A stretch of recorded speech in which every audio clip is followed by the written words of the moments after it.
Hi guys, welcome to my channel. I hope you guys are having a wonderful day, a wonderful Sunday. It's nice and sunny where I am. I planned on getting out there, but I don't think I'm going to be able to do so. I have so many other things that I need to attend to at the moment. But I want to talk with you guys about something. But let me give you the foundation so that it makes more sense. Remember when Adam and Eve messed up in the garden? They ate the fruit and they realized they had messed up. And normally what happens, you mess up, right? And you realize, oh, I'm just a worse person. Anytime we do something we should not do, there's just this feeling immediately afterwards. So I imagine Adam and Eve felt that, and then they went and they hid. Not only did they hide, they got fig leaves and they began to cover their nakedness, right? This area of shame when their eyes were opened up to what was really their beauty, but because now the mind had been altered through sin, they see themselves as not only shameful, but also they were feeling that condemnation within. So they went and they hid and they got fig leaves and they were hiding from God. And of course, we have it where the Lord came, spoke to them. They had that whole dialogue about whose fault it was for eating the fruit, and they ended up being kicked out of the garden.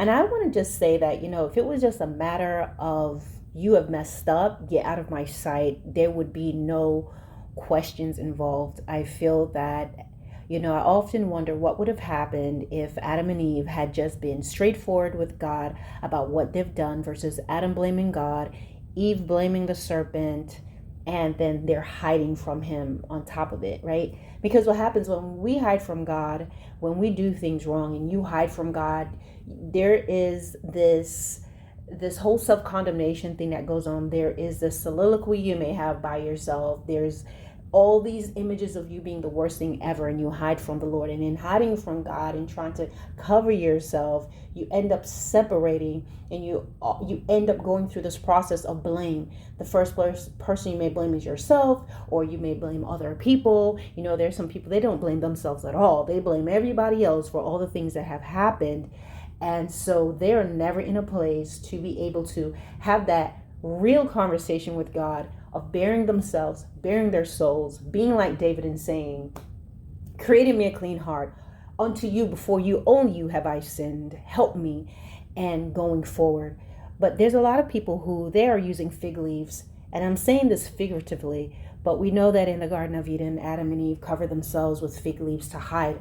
And there are a lot of people right now who are saying that they are believers and that they are of God, but they're really walking around with fig leaves. And the fig leaves could be their ministry. Their fig leaves could be their gift and their calling. The fig leaves could be all the accomplishments and things that they do in their lives. Their fig leaves can be their donation. The fig leaves can be their tithes and offerings and whatever they're doing and whatever organization that they're involved in. Their fig leaves can be, I'm a part of the homeless shelter.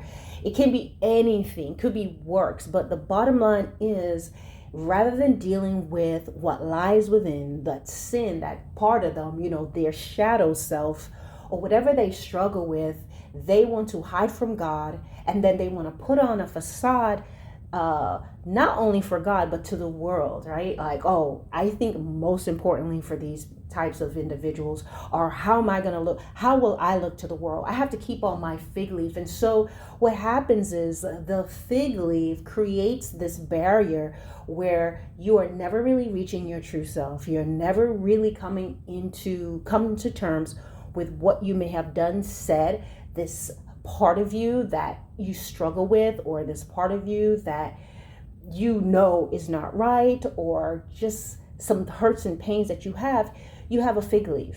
And that fig leaf creates and deepens or widens the chasm between ourselves and God.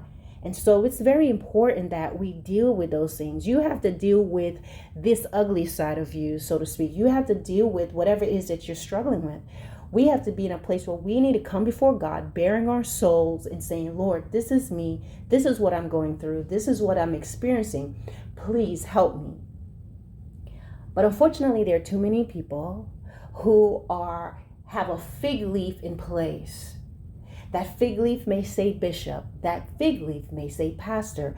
That fig leaf may be pastor's wife. This fig leaf may be pastor's aide. Whatever it may be, the fig leaf may be, I am the CEO of a company. My fig leaf may be all my stocks and bonds and IRAs and Vanguard accounts and what I've sold and all these different things and my shares. This can be the fig leaf. There's so many people walking around with fig leaves. Fig leaves can be their beauty, who they're married to, their neighborhood, their zip code, their financial wealth. But for the sake of this video, we're going to really streamline it to Christians. And so I believe that is why so many people will hear, depart from me, you who practice lawlessness. Because in Matthew 7, Jesus says this. Ironically, a lot of times when you look in the Bible, the people that Jesus had to roast or correct were not so much sinners as they were people who said that they were descendants of Abraham. The Pharisees and the Sadducees and the scribes and those who knew law. Matthew 23 was based on, it's either 23 or 24. I say that every time, where Jesus really goes in on the Pharisees and the scribes, and he talks about them being hypocrites. He says so many things because I believe that's something that we should look at and we should ensure that we don't do, where you are religious, where you know how to put up a facade, you know how to get all the accolades and approval that you need. If there's a bunch of people saying preach pastor, preach bishop, people always liking and subscribing and giving you thumbs up and hearts on all your comments. This phenomenon could actually drown out that still small voice within us that's letting us know, hey, you're messing up here. You can easily forget that you're a bitter, unforgiven person. You can easily forget and cover up all the struggles and the things that you're going through, because here are all these other things that makes me feel good, that fuels this feeling within me, make me feel I'm good with God because I brought the house down. I played and the Holy Spirit came. I got promoted. I have a beautiful wife. I have a beautiful husband. My child is on this athletic team. My child they got this scholarship. There's so many things that we can use to cover up what lies within. But the thing about God is that he sees through everything. And that is why, according to Revelation 3, it says there are people who say to themselves, they're rich, right? They're wealthy. I have no need of this. I have no need of that. And he says, you don't realize that you're broke, miserable, you're blind, miserable, broke down, and naked. You don't see that. But God sees all through that. He sees through all the facade. So we have to get to a place in our lives, guys. If you're going through a part of your walk where you're seeing your not so best self, be excited. I'm not telling you to just go out there and do whatever you want to do, but you need to look at this and realize, hey, this is for a reason. And it's time to take off the fig leaves. Don't go and jump up and make a video to feel better about what you did or how you feel. You need to be bare before God and say, Lord, this is what I'm struggling with. Help me. And I believe, a part of me believe that if had Adam and Eve had just really be honest with God and not blame and not try to divert and not try to deflect, maybe they would not have been kicked out of the garden. I mean, maybe it was going to happen anyway, but maybe they would not have been cursed and experienced some of the things that they did. Who knows?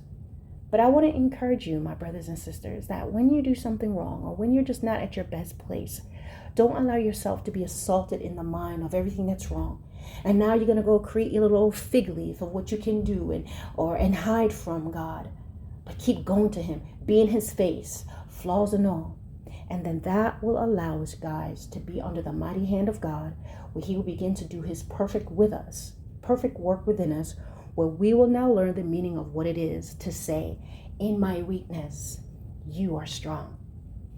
All right, guys, God bless.